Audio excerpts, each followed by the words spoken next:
What's up, guys? I'm finally back here with another video for you. I've been meaning to film this video for like 3 weeks now, but I got sick for a week. I got a triple sinus infection. School has been crazy busy, and I have been stuck doing like stuff for work that has been keeping me kind of crazy. Like last Saturday, I worked for 50 and a half hours. So I've just like had to put this on the back burner for a while, but we're back now. I got this vinyl update for you today. I got 3 or 4 CD updates incoming, stuff like that. So I hope you guys enjoy this one. It's a stack of 6 LPs that is going to be really, really good. I'm still on antibiotics, so I'm not drinking any water, I'm drinking water, not any beer, because you need to be healthy sometimes.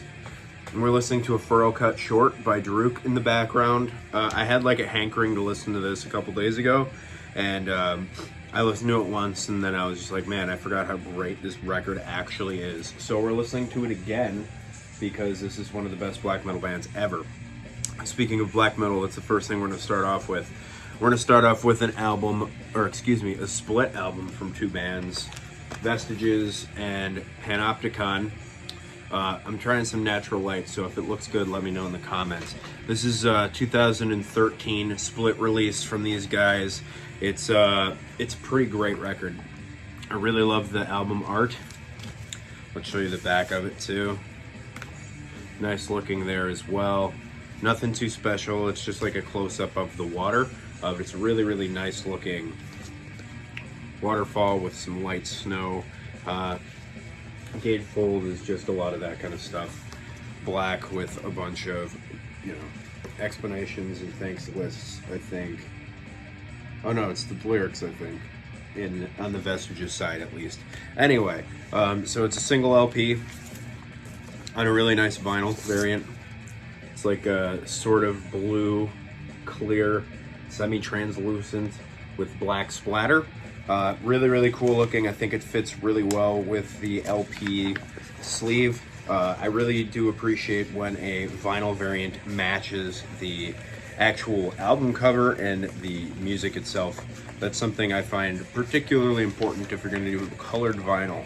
But the music is actually what we're here for. Yes, we do love to talk about packaging, but this is pretty great. So Vestiges is kind of like this band that I'm not really familiar with at all. They are supposedly like this crusty, hardcore inspired band with a decent amount of black metal influence. I have honestly never heard anything besides the material on this, but this is pretty cool. I don't know if I would definitely buy full lengths for like a full price, but maybe in a used bin, if I saw some Vestiges material, I may pick it up. We'll see. But this one, I feel like, is decently atmospheric. It's really, really quick and speedy. It's really blasty, atmospheric black metal, kind of in the vein of that early Panopticon material, the first couple of them, even though those aren't particularly blasty, but there's definitely an obvious hardcore influence, which makes sense. And so the Panopticon side is Panopticon. It's always great. This is 2013, so this is recorded relative, like the most recent record relative to this is Kentucky. So it's kind of got a lot of that early trimmings with a bit of what's to come. Because that's like such a pivotal album in the Panopticon discography. It's got a lot of cool kind of post-rocky elements in it, a little bit of the folk tinge, just like Panopticon usually has. The instrumentation's on there a little bit. I can notice a little bit of Eastern flair with the melodic choices, stuff that kind of reminds me of something that would be more from the Far East scales. But it's a cool record, man. I would definitely recommend you pick this up. I saw this in a used bin. I think I was in Madison, Wisconsin, shopping at one of my favorite record shops up there. I was really excited to see it, so I had to grab it. This is Panopticon Vestiges Split. I don't think it has a pop. Yeah, I think that's just what it's called. I don't think it has a name other than that. But yeah, Panopticon Vestiges. Next, one of my favorite bands. There's a bunch of really great stuff. There's actually 4 of my favorite bands of all time in this. This is another one of them. Opeth with their newest album, The Last Will and Testament. I'm sure you guys have heard a lot about this album by now, but we'll take a look at the vinyl variant.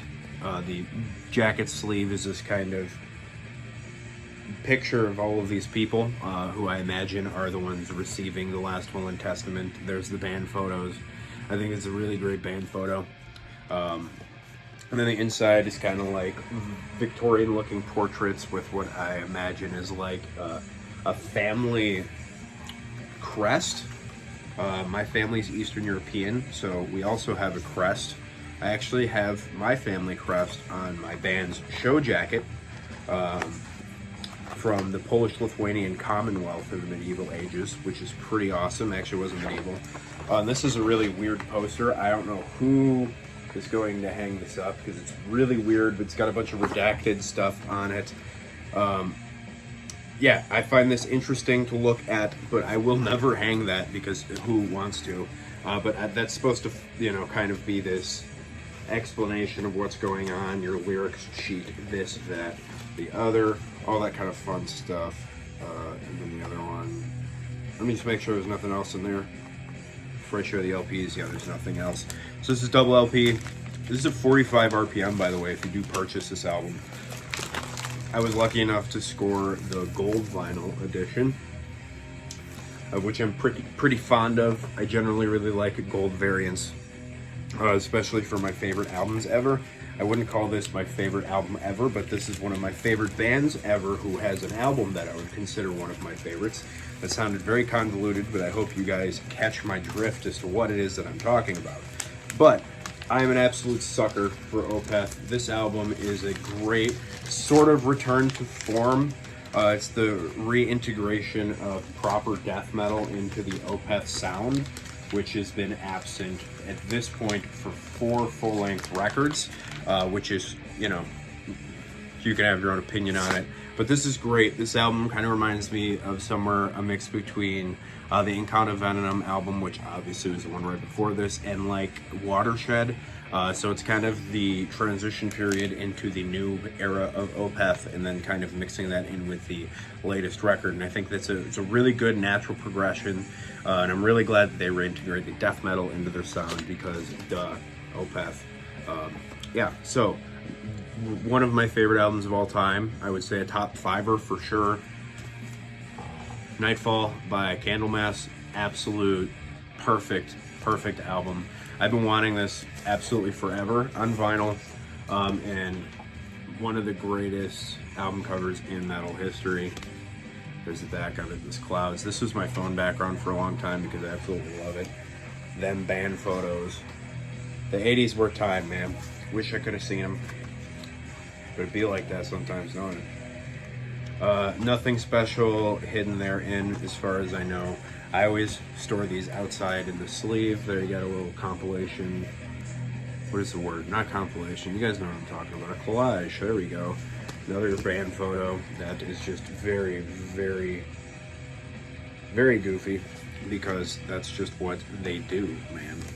And like I said earlier, I do love to get my favorite albums on gold vinyl, and you best know that I had to pick this one up. I've been holding out for this variant, and I like this album enough to want to also purchase a first press, which I will get to eventually, but since I have this, I am putting that on the absolute back burner and will purchase if I find a good deal.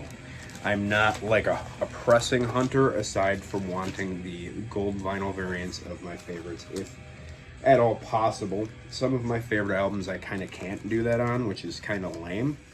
But, you know, you're limited by what is pressed. And you can't expect, you know, especially if you're into more obscure stuff, which Candlemass is not. But you're going to be limited to what you can actually get a hold of and how many pressings are there. So Candlemass's Nightfall, one of the greatest epic doom metal albums, Silmarillion. It's probably my favorite song on here, though Bewitched is what got me into the band, At the Gallows End, Mourner's Lament. It's just quite literally one of my favorite albums ever, unquestionably. This is a band I am particularly fond of, especially in this era and the one before it, but this is Winter Sun with the album Time One. This is a band that I got into pretty early in my metal journey. This is a 2012 album. It's their second full length. It came out, I think, 6 years after the self-titled. Better look at it there. Really busy album cover, very, very, very Nuclear Blast looking, if you ask me. Which is kind of cool, but also kind of weird at the same time. There's the inner there. Yeah, very Nuclear Blast looking. So high level of corn and cheese, which isn't exactly the worst thing in the world, but I have to be in the mood for it otherwise. So here is the LP. This is, yes, just a single LP, which is fine, but this is a great LP variant. Clear with a semi-translucent swirl of purple, white, and blue, which I don't know how much better of a match to the album art you could actually get than this, because dude, come on now, get out of here. That's so good. It looks so good. If you're not familiar with this album somehow, I don't really know how you couldn't be at this point, but this is a great mixture of melodic death metal, power metal, and folk metal. Jari was like one of the founders of Insufferum, and then he left to form his own band, which is, I actually like Wintersun substantially more than Insufferum. It's just more my speed. This is a really good, lush atmosphere to it. It's really pretty, and it's nice and soundscapey. The riffs are great. The melodies are cool. The sort of cleanish vocals are kind of cool, but the harsh Jari vocal is really good. No, I don't care about the guy's personal disposition. Whatever. Obviously, you can't give a personal screening for every musician you listen to. Good golly, that'd be insanity. But yeah, 2012, second record. Next is a demo from Passage de Hiver with Die Fegstug. I don't know, dude. Fugstung. I don't speak Swiss by any means, but I picked this up at a record store in Davenport, Iowa.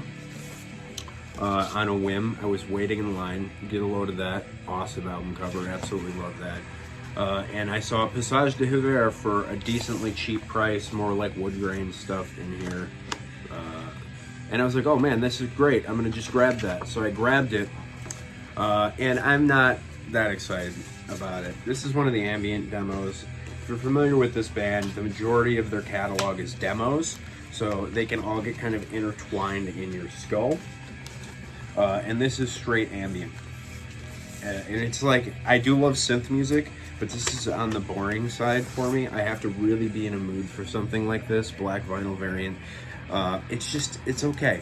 It really is just okay. And I'm okay with that. I have it now. I wouldn't have bought it if I would have sampled it beforehand. I'm not gonna lie to you. This is the third demo, but so it's kind of cool to have that as a relic, but I really like this band's black metal material. Although their black metal can be described as boring by a lot of people, I enjoy it, and this is basically just the keyboards without the black metal. And it's okay, I guess, but it really just isn't my thing most of the time, unless I'm in the mood for it, you know, fresh snowfall, blizzard, and I have to not focus on the music. I have things to do, and I just need background music. I guess this is cool to own just for the background noise of it, and to show a Passage de Hiver record on my record shelf, which I have, I think this is my second, so whatever. I have CDs as well, and I really do prefer the black metal, so if you haven't listened to their stuff, I would check out the black metal stuff first, unless you're a real keyboard head. And the last thing here is a complete departure from everything. This is No Rest for the Wicked by Helix. This band's fine. They're super goofy, they're kind of real stupid, and this album is like pandering real hard to like wanting to be mainstream in their day. This is their third record from 1983. Canada's like corny AOR arena rock band. This is a Capitol pressing, which again, not a pressing hunter, but I'm sure some of you guys get a kick out of it. Nice anti-static sleeve. But yeah, it's okay. I really, again, this is another kind of thing that I need to be in a mood for, and I'm not often in that mood. So if I'm not too big on it, and when I did listen to it, I was pretty unimpressed. Therefore, I was not in that mood. But you know, it is something worth owning if you do like your Crocuses, and you're just kind of transition between the AOR, glam, and traditional metal spectrum.